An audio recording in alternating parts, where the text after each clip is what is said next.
Además, creo que esto está encendido.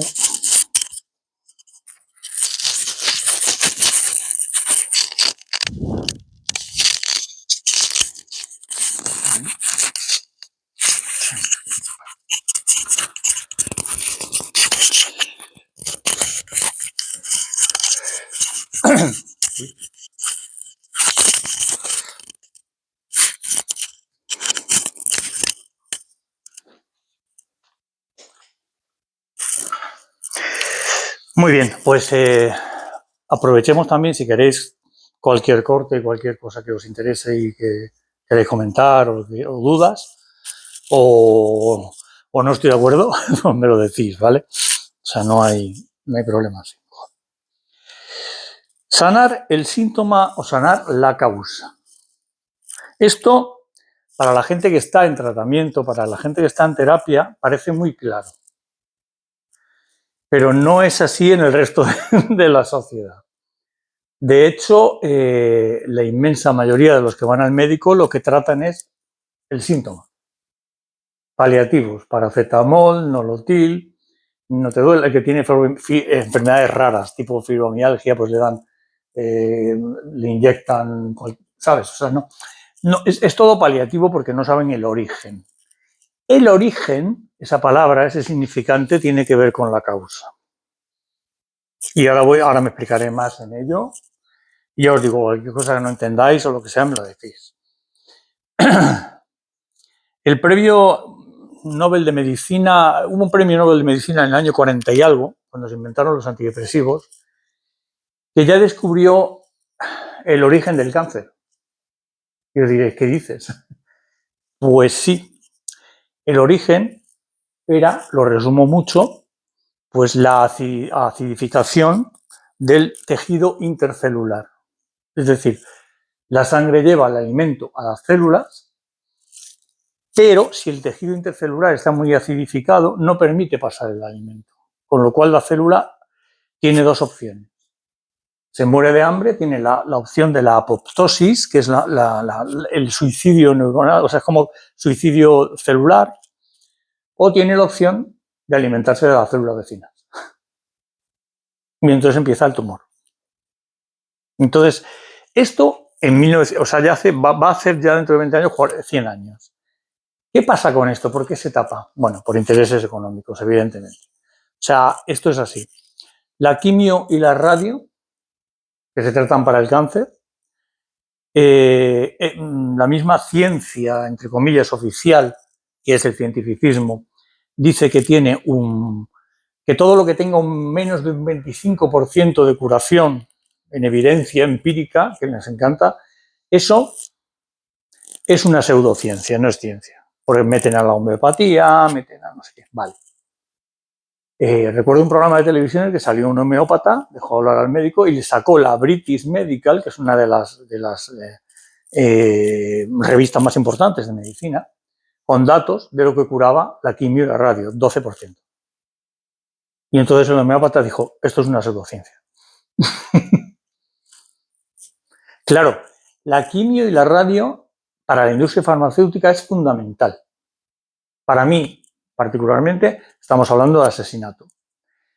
Es fundamental, ¿por qué? Pues porque ella es la que produce las medicaciones, pero también es la que arregla los aparatos y los mantiene y los vende. Y una resonancia magnética o un TAC no valen 2 duros. De hecho, muchas privadas no lo tienen. O sea, te mandan a la seguridad social, que lo pagamos todos. Entonces, hablo de esto porque empecemos a discernir lo que es curar el síntoma y curar la causa. El discurso actual es de produce y consume, todo rápido, ya, lo quiero ya, produce, consume, ya. Te llega la gente a consulta y te dice, dame tips, dame pautas, dame algo que me ayude a estar como antes, pero yo no quiero profundizar en nada, ¿eh? No quiero remover nada, A ver, ahora os pondré también un ejemplo de esto. Hay una idea en el discurso dominante de completud, de que podemos ser completos, de que podemos estar autorrealizados, que está intrínsecamente ligada a la idea de salud mental o física, como que existe alguien que está plenamente sano. Esto, el psicoanálisis, por eso decía Freud, traemos malas noticias. O sea, no penséis que vamos a ser muy queridos. Tenemos falta, es decir, no hay nadie sano. ¿Qué es eso de sano? Mínimo una caries tienes, mínimo, yo qué sé, lo que sea del ojo, ¿no? Lo que sea.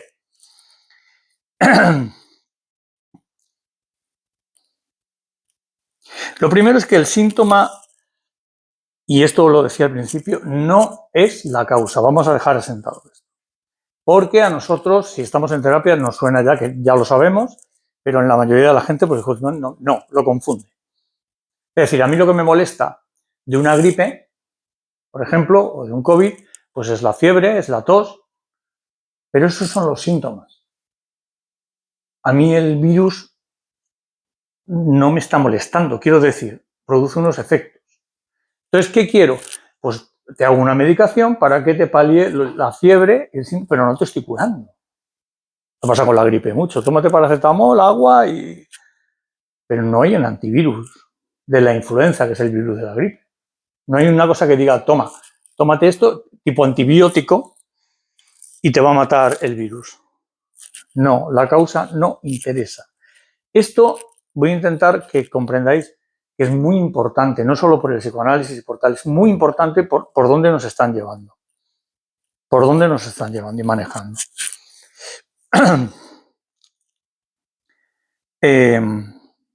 Es decir, síntoma y causa no son iguales. No son iguales. Poneos el ejemplo de lo que he dicho. Influenza, el virus de la gripe, como causa. Síntoma, la fiebre, como síntoma. Además, siempre pongo el ejemplo también de la alarma de fuego, ¿no? Hay una alarma de fuego que hace un ruido insoportable y ese es el síntoma, que es lo que más me descoloca, y vengo al médico, al psicólogo, al psiquiatra porque tengo una alarma de fuego que me está rondando la cabeza ahí y me molesta, pero hay un incendio, es la causa. No, pero lo que me molesta no es el incendio, todavía no ha llegado a mí. Lo que me molesta es la alarma de incendio. Entonces el médico pues te va a dar una pastillita o lo que sea para que eso baje o se te apague la alarma y entonces tú ya tan contento hasta que te quemes, claro. Si os fijáis, la mayoría de las veces que vais al médico, lo que os dan son remedios paliativos, empezando por el omeprazol. ¿El omeprazol qué cura? Absolutamente nada. No se ocupa de la causa. Hay acidez, la bloquea la bomba de hidrógeno y ya no hay acidez sin hidrógeno. Vale, pero ¿por qué tengo acidez? ¿No? Serotonina baja, ¿no? De antidepresivo, muy bien. Y suponiendo que te siente bien, ¿cuál es la causa? Ahí está el tema, ¿no? Recordemos que Freud era médico, era neurofisiólogo y cuando empezó con el psicoanálisis empezó intentando tratar los temas de curar esto igual. Pero vio que muchas veces no había síntomas, o sea, no, había una causa. Ahora lo explicaré más detalladamente. Además, partir de sanar el síntoma no solo es que tenga orígenes distintos a partir de sanar la causa, porque estamos viendo que hay causas diferentes, ¿no? Sino que influye mucho más allá. También tienen consecuencias diferentes. Es decir, hay un desplazamiento a otro síntoma. Si no curas la causa, si curas el síntoma, vale, por ahí no puedo salir. Pues el inconsciente se las va a apañar. Y digo al propósito el inconsciente porque lo que no se tiene en cuenta actualmente es el inconsciente. Entonces el inconsciente se las va a apañar para desplazarse a otro lado. El primero que se dio cuenta de esto fue Freud, que buscaba médicamente, cuando venían las histéricas, la tos histérica, por ejemplo, con ese síntoma, hay una tos que es histérica, y entonces venía que le molestaba. Vale, pues con unas sesiones desaparecía la tos histérica. Perdón.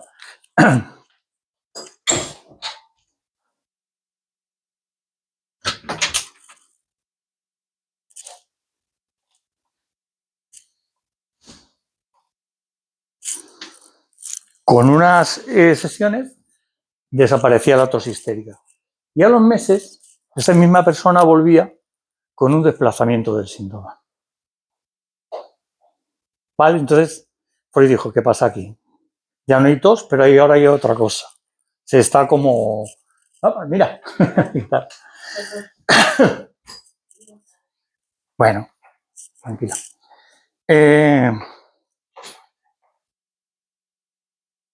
Desplazamiento a otro síntoma por no tocar la causa. Esto último es favorecido mucho hoy en día por los sistemas de clasificación tipo DSM en psiquiatría y en psicología. ¿Por qué es favorecido por ello? Porque lo delimitan en un trastorno, un conjunto de síntomas. Entonces, cuando ese trastorno se cumple o se ha medio sanado los síntomas, ya no tienes ese trastorno, ya estás curado. Te dan el alta, que a mí es una cosa que me da mucha gracia, en el aparato psíquico, ¿no? Pero aparece un desplazamiento. Pero claro, ellos ya están curados de tu TAG, de tu ansiedad generalizada, de tu TOC. Ahora, lo otro ya será otra cosa, ¿no? Bueno, el ejemplo más descarado, en el Ayuntamiento de Madrid, yo tengo un conocido que trabaja de psicólogo y trabaja con alcohólicos.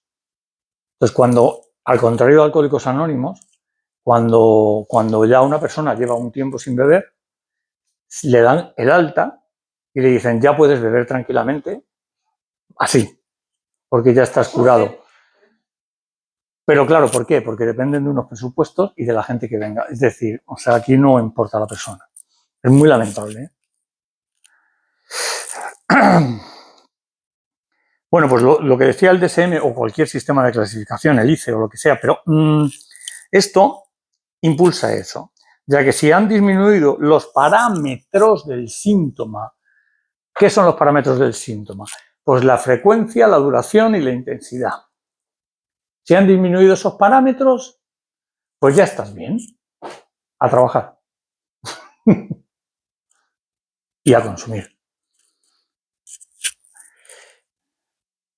Luego, se desplaza, por ejemplo, tipo el alcohólico o el no sé qué, o el cocainómano, que logras hacer una buena terapia o van al psicólogo, porque yo lo tengo mucho, que me han venido con esas experiencias. Y de repente a los meses resulta que nunca había jugado, pero ahora es un ludópata de las tragaperras.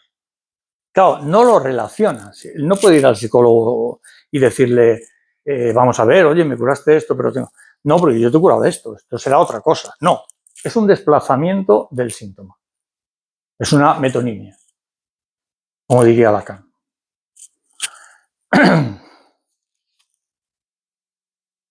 El ideal también en el discurso dominante, como he dicho antes, esto es muy importante, de salud total, ya sea mental o física. Hay como un ideal de que puedes conseguir la salud y lo que se aparta de ahí son trastornos. Por eso un psicólogo te puede dar una hoja de distorsiones cognitivas, como si tuviera la verdad, cuando ni siquiera conoce la historia de esa persona en relación con el significante o los significantes que habla. O sea, está todo estandarizado. Lacan lo decía muy bien. Decía, no, cuando le preguntaban, decía, el psicoanálisis no es una ciencia ni pretende serlo. Es precisamente lo que recoge lo que la ciencia deja atrás. ¿Y qué deja la ciencia atrás? Porque la ciencia necesita hacer leyes universales, necesita hacer estandarizaciones, ¿no? Pronósticos, prevención. ¿Qué es lo que deja atrás? Al sujeto, al caso por caso. A Pepito X que viene. Por eso las baterías de test, no sé qué, no sé cuánto, pero Pepito X, lo que hace eso, todo lo que hace eso es callar el inconsciente. Entonces, deja atrás eso, por eso no puede ser ni debe ser una ciencia. Lo que pasa es que como vivimos en la época de la religión cientificista, pues todo lo que se salga de ahí no cabe. El método científico es la Biblia actual.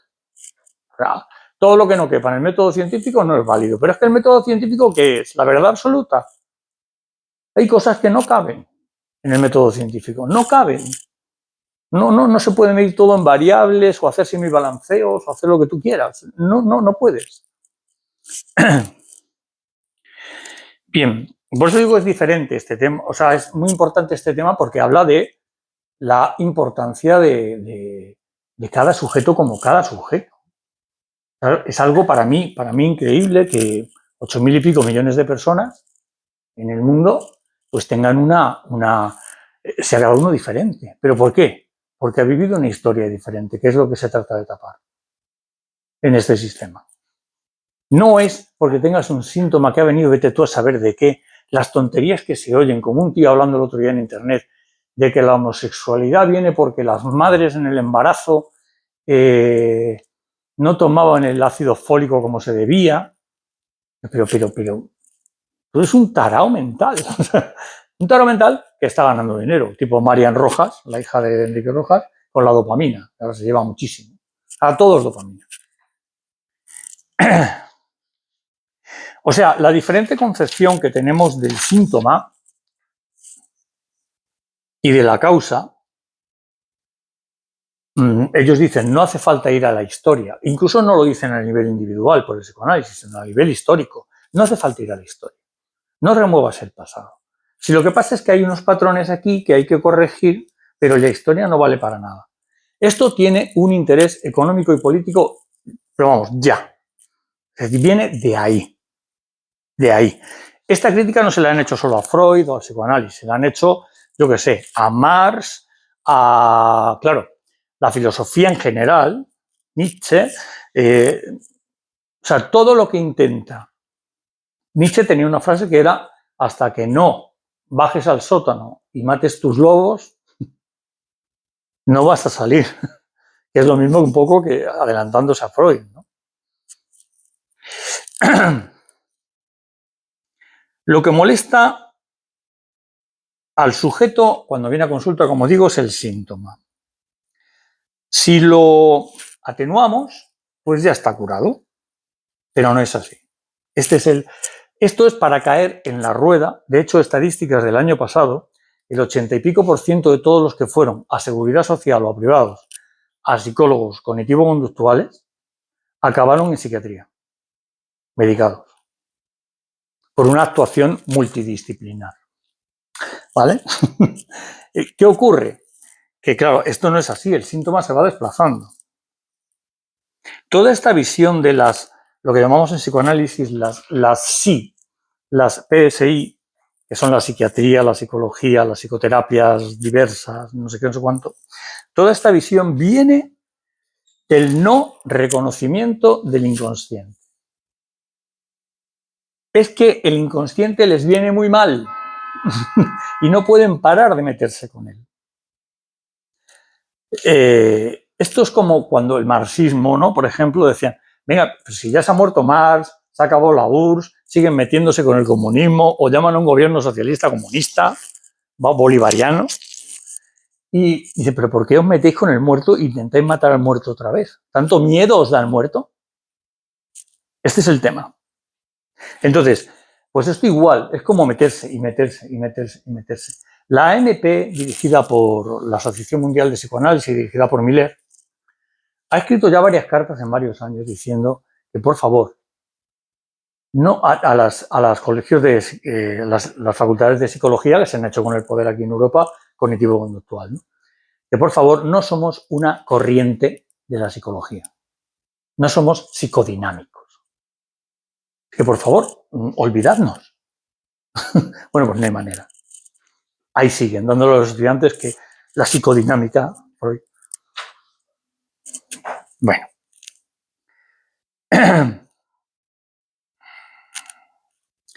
Además, bueno, claro, la industria farmacéutica le interesa la visión de curar el síntoma y no la causa. Porque así te tiene medicado, como decía el presidente de Bayer, lo podéis mirar en Google que está, y en YouTube, es que no nos interesa curar, nos interesa mantener los síntomas a raya y que los tomen de por vida. La gente vaya con la medicalización, es decir, con la bolsita toda la vida. Y a eso está colaborando la famosa psicología cognitivo-conductual. Porque es que acabas con el psiquiatra. Porque bueno, mientras trabajamos, venga, pues tómate el antidepresivo, tómate el lorazepam, tómate el no sé qué. Es que si no, De hecho, no estaría, es tan sencillo como que no sería la orientación dominante en la seguridad social. Así de claro. No hay otra, es que no puede entrar otra orientación. La seguridad social es cognitivo conductual.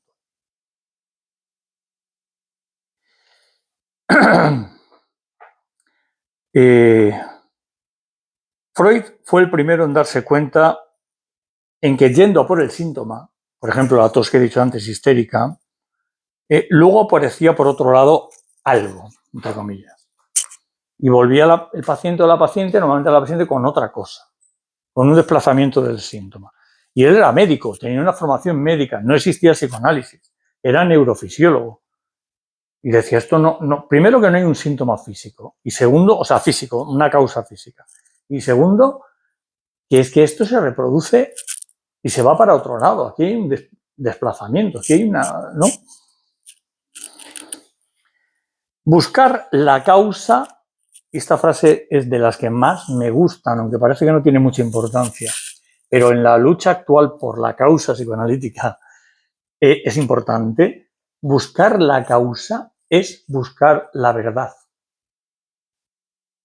que es lo que nos tratan de ocultar. O sea, buscar la causa es buscar la verdad, no ir tapándola. De hecho, ahora pondré un ejemplo de un banco, que lo habréis visto hace poco, después de la crisis, que salía mucho, no me acuerdo qué banco era, pero era de aquí de España. Un anuncio que en televisión, que vamos, más claro el agua. No hay que mirar hacia atrás.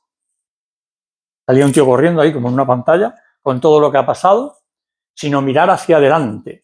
De nada sirve mirar hacia atrás. Claro, estoy esperando que devolváis los 60.000 millones de euros. Para empezar. Y segundo, sois los causantes de esa crisis. O sea que, ¿cómo? Porque no mire para atrás, por favor. Que no hace falta. Una verdad que no interesa descubrir al discurso dominante. Sí, aquí tengo el ejemplo de que había un banco que se anunciaba después de la crisis económica con que había que avanzar y no mirar hacia atrás, claro. Así no miramos que ellos son la causa y todavía espero que devuelvan la deuda. Nos dicen siempre, siempre, siempre que pueden, en cualquier ámbito, no solo en el individual, sino en el social, que no miremos hacia atrás. Que no miremos hacia atrás. Pero la historia, curiosamente, luego la escriben siempre los que vencen. ¿Por qué? Por si te da a mirar para atrás. ¿Y si te da por mirar? Pues yo soy el bueno. Podemos ver fácilmente que la medicalización, y ya sabéis que cuando digo medicalización, siempre lo repito, no es lo mismo que medicación. Es decir, la medicación es un avance y cuando es necesaria, es necesaria. Pero el que vaya todo el mundo con la bolsita de pastillas de por vida, pues es medicalización, ¿no?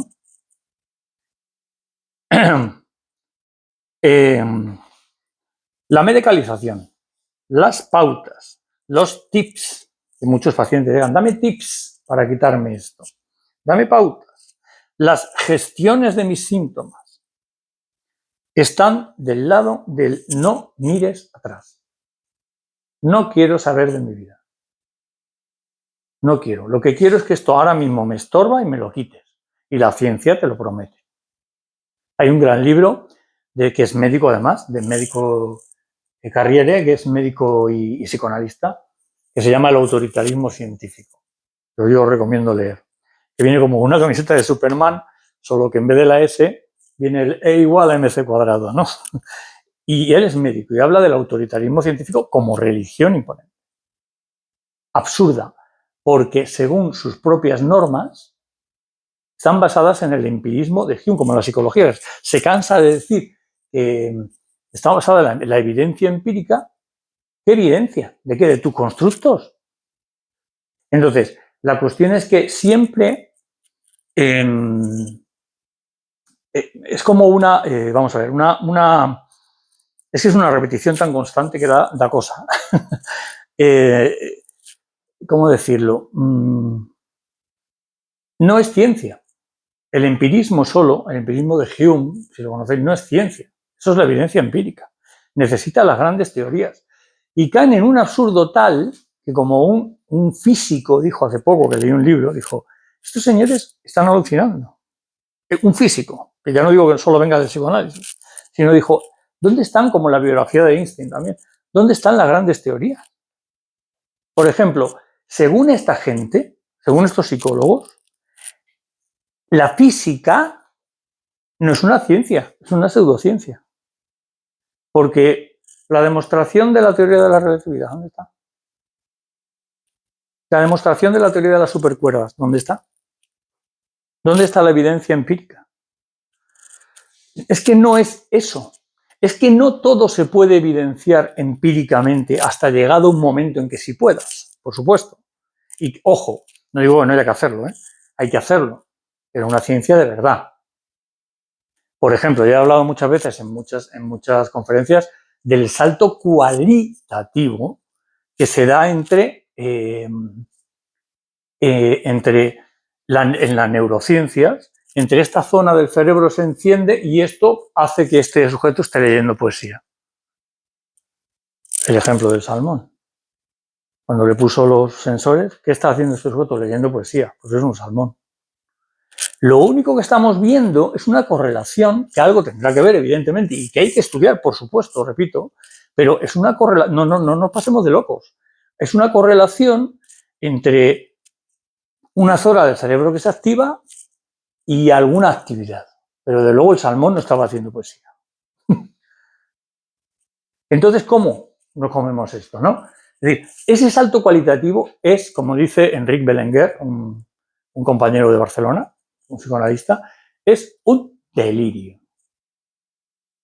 El decir que de una parte del cerebro directamente produce tal cosa es volver a antes de Freud, cuando las áreas de Wernicke, de Broca, del lenguaje, de la comprensión del lenguaje, la topología, eso se desechó.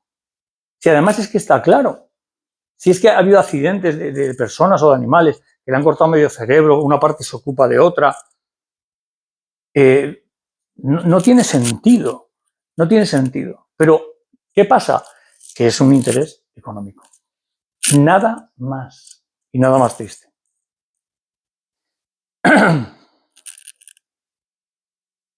Lacan decía que el psicoanálisis... Bueno, ya sabéis que en el psicoanálisis hay muchos mitos, ¿no? Del psicoanálisis. Mitos del Edipo, mitos de la sexualidad, que si Freud era un cocainómano, que si no sé qué, no sé cuánto. Pero no les da por mirar a Aaron Beck, creador de la psicología cognitiva, que se autoanalizó, atención, 2 años y dijo que el psicoanálisis no valía para nada. Bueno, primero vamos a ver, eso del autoanálisis, ¿qué es? Si hay una represión, tú no te puedes autoanalizar. Vete a saber lo que hizo este hombre. Puedes dar vuelta a la cabeza. Como accidentes de personalidad, ¿no? Al final siempre vas a contestar un poco favorable más a lo que eres en realidad. Igual que existe, exactamente, igual que existe el síndrome de la bata blanca, que cuando te vas a tomar la atención al médico afecta, pues lo mismo pasa en psicología. Si te hacen un test de personalidad, ya no eres el mismo antes de empezar el test. Ya vas a intentar, aunque te convenzas de que eres objetivo, imposible. Nunca podemos ser objetivos porque seríamos objetos. Siempre somos subjetivos. Y depende para que sea el test. Si encima es para entrar en un trabajo o es algo importante, olvídate de objetividad. Vas a intentar cuadrar en lo que tú piensas que es todo ese ámbito. O sea, eso no mide nada. Aparte que si la gente supiera con qué, porque un test siempre te están midiendo con una población. Pero es que todavía siguen muchos test midiéndote con una población de universitarios americanos. Vamos a ver. Mi cultura, no tenemos nada que ver. O sea, nada que ver. ¿Qué tiene que ver una señora de Alcobendas que va a comprar el pan todos los días y tiene ansiedad con un estudiante de Minnesota que está estudiando psicología en la universidad de... O sea, es que no, pero lo llaman ciencia. Bueno. Esos son los mitos del psicoanálisis, ¿no? Decía Lacan que él...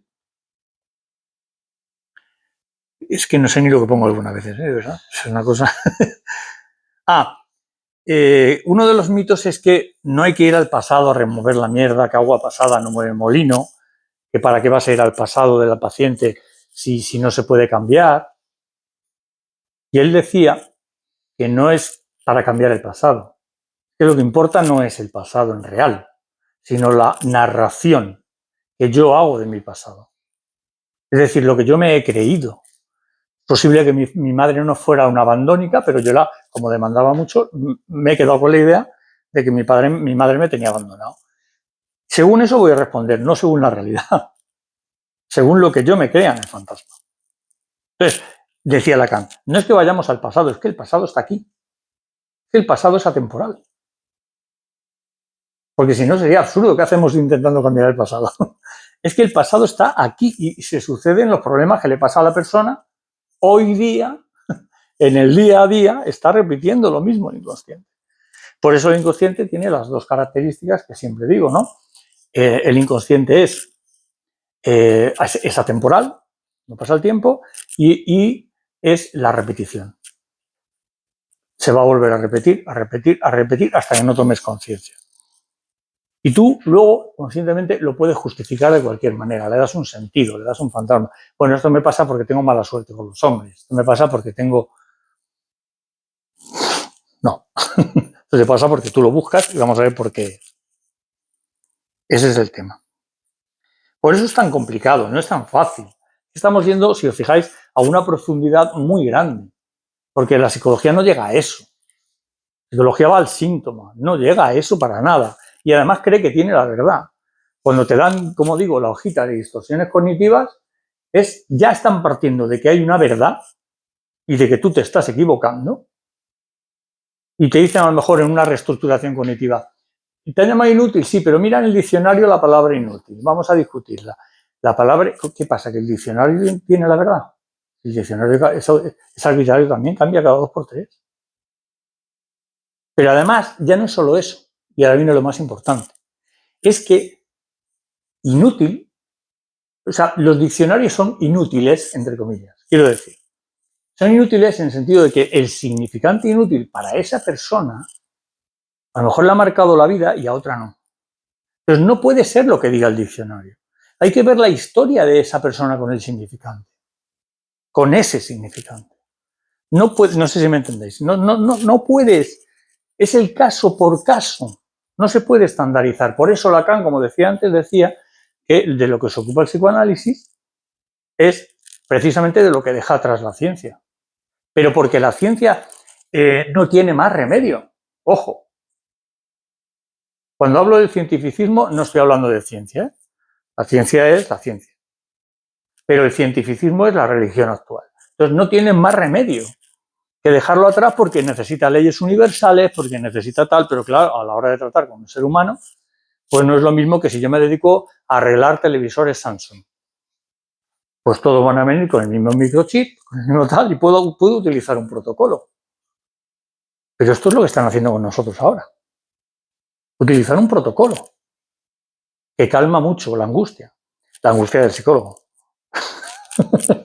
O sea, porque el psicólogo se pierde. De hecho, le echan unas broncas. Yo tengo pacientes que le echan bronca a los psicólogos. O sea, y no es que me regañaba porque no hacía las pautas, en vez de preguntar si por qué no hace las pautas.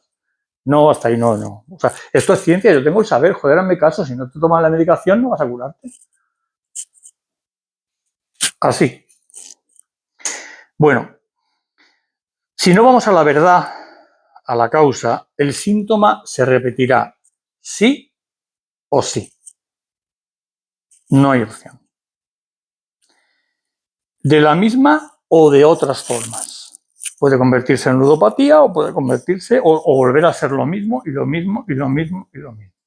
Como es atemporal, tenéis el ejemplo en las adicciones. Gente que lleva 20, 30 años sin fumar, sin beber o sin tomar no sé qué, y de repente lo toma un día y vuelve.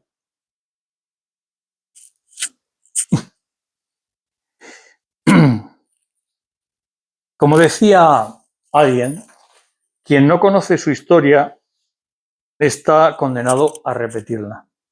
Y esto a nivel individual, como estamos hablando, y a nivel colectivo. Si no conoces la historia, la vas a repetir. ¿Qué ocurre? que los mismos, como he dicho antes, que nos dicen que no hay que mirar el pasado, luego escriben su historia como vencedores. ¿Para qué? ¿Para qué? Por si la miras, ¿no? Entonces, esa es la historia que tenemos, nunca mejor dicho, que luchar.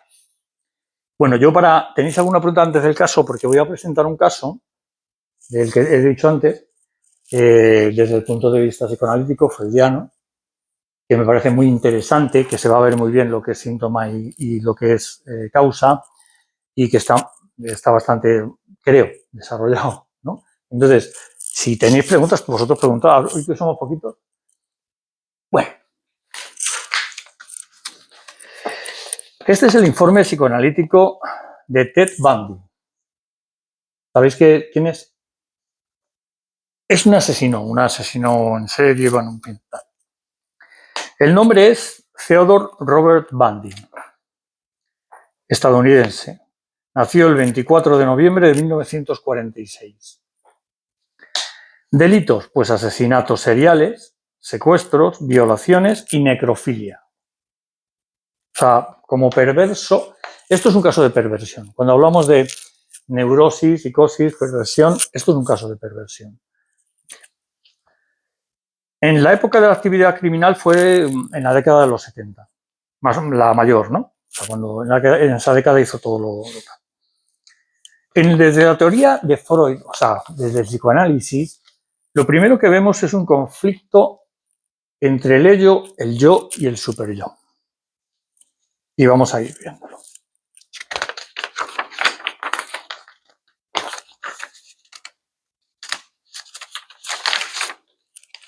Según Freud, la personalidad humana se compone de estas tres instancias psíquicas.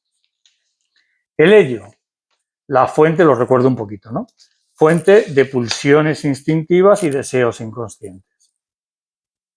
El yo, pues el pobre mediador entre el ello y el superyo, la realidad, en fin. El superyo, interiorización de las normas, moral, autoridad, discurso recibido, tal. En Bundy, en este sujeto, el ello muestra una clara dominancia pulsional, o sea, el superyo no lo controla en absoluto. Especialmente de naturaleza sexual y agresiva, que no fue contenida adecuadamente por su yo ni por su superyo, que es la misión de ellos. Su yo, en apariencia socialmente adaptado, era encantador, carismático, es como suele pasar, ¿no? Lo típico, inteligente, tú le ves y dices, no. Funcionaba como una máscara, ese yo narcisista, para mantener la imagen de control. Mientras que el ello, reprimido durante años, emergía en forma de actos sádicos y destructivos. Es un poco lo de Dr. Jekyll y Mr. Hyde, ¿no? El superyo debilitado y posiblemente distorsionado, ¿por qué? Y esto es muy importante, en su caso, por una educación confusa, porque su madre le fue presentada como su hermana durante su infancia. Esto es un dato importantísimo. No logró internalizar límites morales sólidos, o sea, el superyo flaqueó. Y ese es el perverso. Por algún otro motivo el superyo no está, es débil. Por tanto, la estructura psíquica de Bundy muestra una fractura entre las pulsiones del ello y la moral del superyo, con un yo que servía más al goce del ello más que al principio de realidad del superyo. ¿Cuál fue el origen de la pulsión criminal? Lo que le hizo matar. Esto te interesa mucho. Freud sostenía que las pulsiones sexuales, no lo digo porque es un asesino,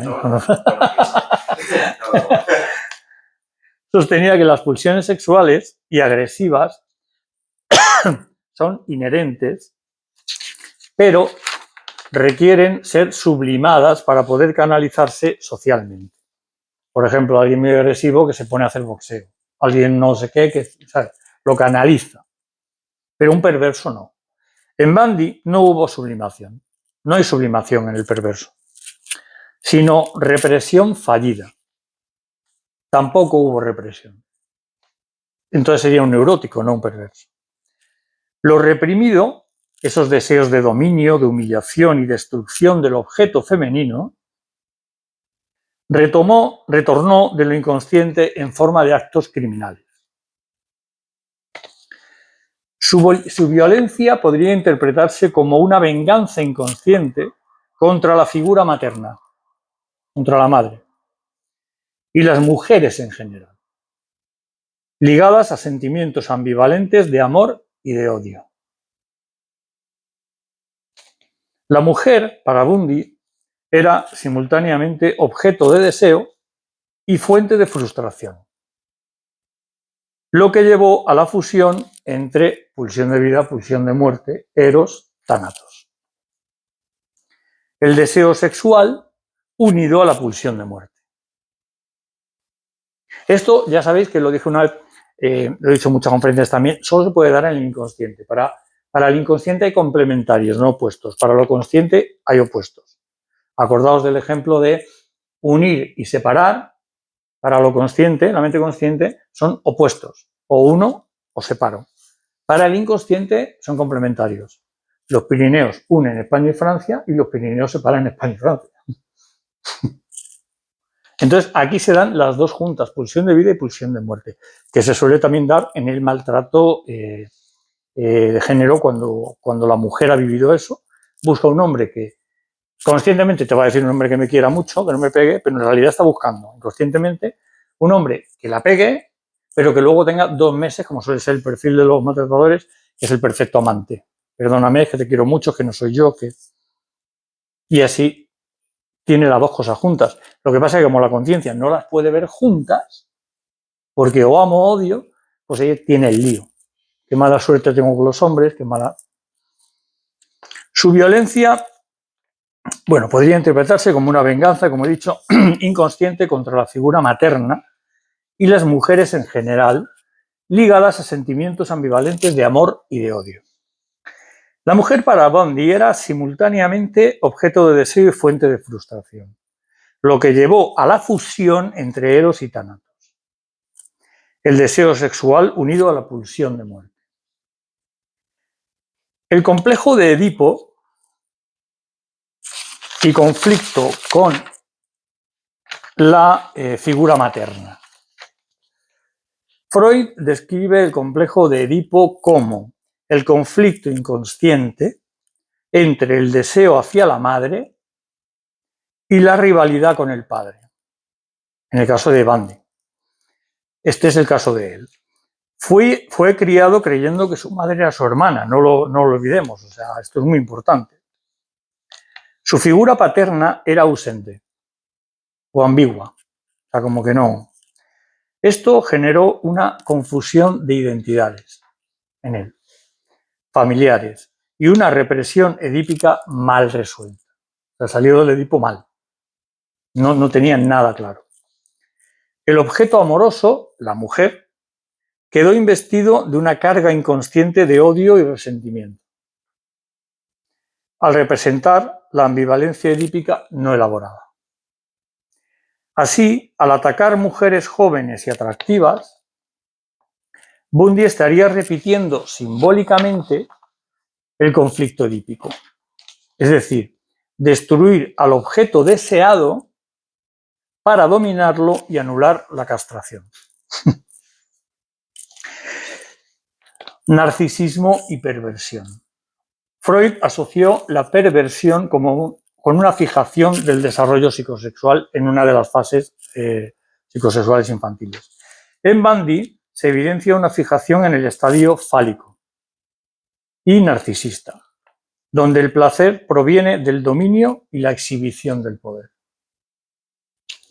Si no era mediante el dominio y la exhibición del poder, no tenía goce. Su necesidad de control y su goce frente al sufrimiento ajeno denotan una identificación con la figura del agresor y una satisfacción narcisista por sentirse omnipotente. todo lo que le faltó en su desarrollo psicosexual con lo del Edipo y con todo esto. Su encanto social y manipulación emocional funcionaban como defensas del yo. La negación, la racionalización. O sea, no pensemos, hace mucho daño las películas y las series americanas, no pensemos en el típico psicópata perverso que se le ve a distancia. ¿Qué va? No es así. Proyección, permitiéndole mantener una imagen idealizada de sí mismo mientras actuaba desde su ello. ¿Cuál es la interpretación simbólica de su conducta? El asesinato y la necrofilia son la máxima expresión del deseo de posesión total del objeto amoroso. O sea, matar y la necrofilia está en mi poder, totalmente. Un intento inconsciente de eliminar su autonomía y su capacidad de rechazo.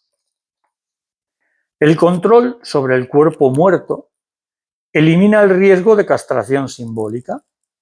Esta mujer no puede abandonarlo, rechazarlo, ni ejercer poder sobre él. No le puede castrar, porque está muerta. Una mujer viva es más peligrosa. En términos freudianos, el acto criminal se convierte en un ritual de restitución narcisista. Me parece una clase de mentes criminales, pero... Es decir, donde Bundy reafirma su dominio frente a la amenaza de la pérdida y la humillación. Conclusión. Desde el psicoanálisis, Ted Bundy puede entenderse como un sujeto dominado por su ello, con un superyo deficiente y un yo racionalizado al servicio del goce perverso. Su historia vital muestra una fractura estructural originada en el conflicto edípico no resuelto, sumada a una represión ineficaz de las pulsiones sexuales y agresivas. El resultado fue la emergencia de una personalidad perversa narcisista donde el crimen funcionaba como descarga pulsional, reafirmación del poder fálico y anulación simbólica de la figura femenina como amenaza. O sea, la tenía que ver muerta, pues como antes hemos dicho, para poder hacer eso. Y muy bien, hasta aquí. No sé qué os ha parecido.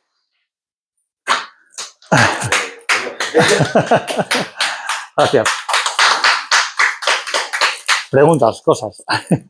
Entre los 3 parámetros que lleva a cabo la medicina tradicional occidental, frecuencia, intensidad Y duración. Se refiere al síntoma. Son los parámetros del síntoma.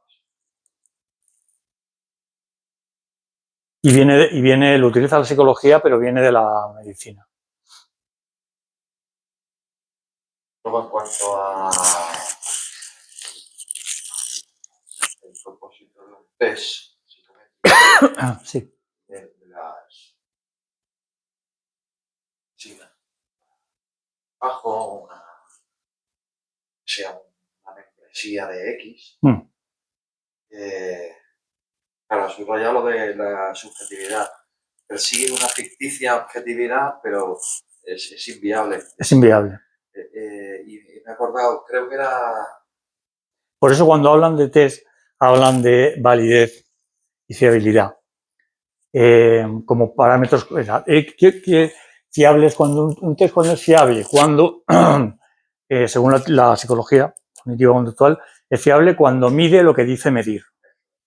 ¿Pero qué dice medir? Un constructo inventado por ellos. Claro. Dentro de la validez estaba la interna y la externa. Exacto. Validez interna, validez externa, la coherencia, la hace la trampa. Es que la estadística, porque todo está basado en la psicometría, la estadística es el mejor de los ladrones, porque se suele decir que si le aprietas bien, te canta lo que quiere. O sea, está claro. La estadística, pues es lo del pollo. Aunque suena sencillo y vulgar, pero si yo me como un pollo entero y tú no te comes ninguno, nos hemos comido medio cada uno, lo siento, macho. ¿Y eso qué es? ¿Verdad? No, es probabilidad. Es probable que nos hayamos comido. Por tanto, dar evidencia a la estadística, hasta lo mismo, te lo digo de propios matemáticos, no es real. Ojo, vuelvo a insistir, no significa que no se tenga que usar, pero sabiendo lo que estás usando y no yéndote al delirio ya, de dar por verdad, ¿sabes? Un tema que no lo es. El WISE, el test de inteligencia más famoso, ¿cómo surgió? En la Segunda Guerra Mundial para reclutar marines. O sea, si es que no hace falta decir más. Pasa que todo esto te lo ocultan. Es como la indefensión aprendida de Seligman, que te lo ponen muy bonito, como causa de la depresión y tal, y te lo ponen con el experimento de los perros en la jaula, la descarga, pero es que experimentaron en Guantánamo, con gente. Seligman todavía vive. O sea, vamos a ver. Como lo que decía Skinner, ¿no? El famoso, yo tengo una rabia a este hombre. Skinner, el del conductismo operante. Dame un niño y haré lo que yo quiera de él, pero encima pensará que él lo ha elegido. Es un poco lo que está ocurriendo, ¿eh? La gente piensa que tú le preguntas por una noticia que dan los medios y la gente te va a dar la opinión de los medios, pero no le digas que es eso, es suya. Esto es lo que está ocurriendo. Pero sí, es un poco eso. Y los test de personalidad están creados por industrias para contratar personal y súper enfocados en... Porque un test de personalidad, el 16PF, por ejemplo, ¿qué mide? Lo que mide son, desde el psicoanálisis, los patrones. ¿Qué son los patrones en psicoanálisis? Los patrones de conducta son mecanismos de defensa que hemos tenido desde pequeños, ¿vale? Y que nos han servido para ocultar nuestro ello o nuestro tal y nos han dado un semblante. Luego el test no está diciendo nada de ti, sino de tus patrones y de tu mecanismo de defensa. Pero no son tontos. Si es que tú le das igual. Si a ellos lo que le interesa es como... De ahí vienen, por ejemplo, que estés en Google buscando zapatos y luego te salgan zapatos por todos lados. Tu perfil. Tu perfil. ¿Que tú cómo eres? Si no hay cambio, no hay profundidad, no hay... Por eso esta conferencia, ¿no? ¿Sanar la causa o sanar el síntoma? También el caso de Asunta Serna, cuando vas a adoptar o completamente hacer un test de personalidad. De los padres que acabaron matando a la hija. Efectivamente. Eso tiene un poco en base a la deshabilidad social. Responden a la sociedad. No va a decir antes que lo es. Claro. Por un ejemplo. Sí, responden más para mirar al interés social que a la persona.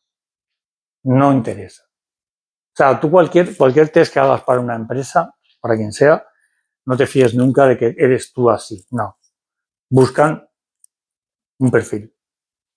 Pero no me parece, a ver, vamos a ver, que lo hagan, vale, pero dilo. Pero que vas a responder en base a integrantes. Ah, por supuesto. Por eso decía antes que no es objetivo. Tú no te presentas ante ningún test siendo objetivo. Es imposible. Y más si el test tiene importancia para algo. O sea, es imposible. Ya vas a intentar, aunque sea inconscientemente, amoldarte a lo que tú crees que quieren o tal. Y eso, pues no me puede decir quién soy yo. Al final, en la oposición a policía, son preguntas ahora mucho de ideas de suicidio, Claro. ideas de autolesión, ideas negativas. Eso no lo vas a decir. Exactamente, no lo vas a decir. No, si lo dices, olvídate, si vas a entrevista, olvídate de buenos halagos, pero al final es... Entonces salió que una estadística, no sé si era en Madrid o en toda España, que estaban aumentando mucho los suicidios entre el cuerpo de policías. Y sobre todo de la Guardia Civil. De la Guardia Civil, sí. Pero sí. Por todo lo que viven en la Y calle. por eso ahora lo preguntan tanto. Sí. Pero es sugestivo, no vas a decir la verdad. Ellos quieren la verdad. Como digo yo muchas veces, pero sí, básicamente es eso. Y llamas a una policía en cualquier test de personalidad de empresa, quieres que te contraten, te van a preguntar algo, piensas que es una pregunta objetiva y vas a mentir. no vas a ser justo y real. Si lo fueras, no estarías Nadie. buscando... Te aseguro que nadie hace un test diciendo toda la verdad. Entonces, ¿para qué se hace? Pues porque se hacen, porque tienen que tener un material que a ellos les dé un valor no de serio, bueno. Claro, pero eso es mentira. Pero fíjate, yo por ejemplo en la policía, en tu caso, yo haría, por ejemplo, en vez de un test o test, 3 entrevistas y yo creo que valen más, si las sabes hacer, claro. Valen más. Porque esas preguntitas típico del tiro, me acuerdo un vigilante que me dijo que para el arma, a la Guardia Civil, le preguntaban, si tiene usted un conejo delante, ¿le dispararía? Hay que ser muy tonto para decir sí. No, claro que no, estoy haciendo un examen para el arma, ¿no? Bueno, pues dejamos aquí, si no tenéis más. Os agradezco que hayáis venido. Gracias. Bueno, gracias. Gracias.